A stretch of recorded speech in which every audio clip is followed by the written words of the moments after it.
জ্বালায় না পাইবি দিয়া আমার ঘর বাসি সব ধ্বংস করে দিছে, সব ধ্বংস করছে।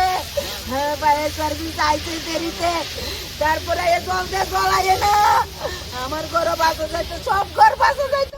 মহুরীপুর বাজারে বৃহস্পতিবার রাতের দিকে ঘটে গেল ভয়াবহ অগ্নিকাণ্ডের ঘটনা। হঠাৎ লেগে যাওয়ায় আগুন মুহূর্তের মধ্যে পাশের ঘর বাড়ি ও দোকানে ছড়িয়ে পড়ে।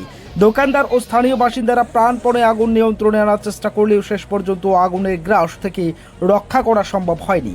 স্থানীয় সূত্রে জানা গেছে, অগ্নিকাণ্ডে পুড়ে ছারখার হয়ে যায় 3টি দোকান, একটি রেশন শপ এবং বাজার সংলগ্ন 3টি বাড়ি।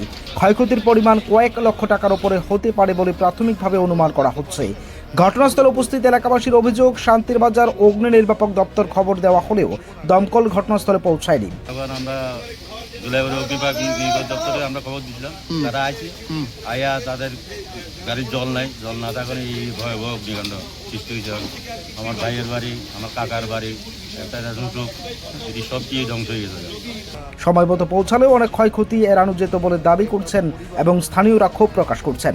দমকলের বিলম্বে এলাকায় উত্তেজনা ও অসন্তোষ ছড়িয়ে পড়ে। পরিস্থিতি সামাল দিতে ঘটনাস্থলে পৌঁছান স্থানীয় জনপ্রতিনিধি ও পুলিশ কর্মকর্তারা। দীর্ঘ চেষ্টার পর আগুন পুরোপুরি নিয়ন্ত্রণে আসে। অগ্নিকাণ্ডের কারণ এখনো স্পষ্ট নয়, তবে বৈদ্যুতিক শর্ট সার্কিটের সম্ভাবনা খতিয়ে দেখা হচ্ছে বলেও জানিয়েছেন পুলিশ। Report Tripura TV.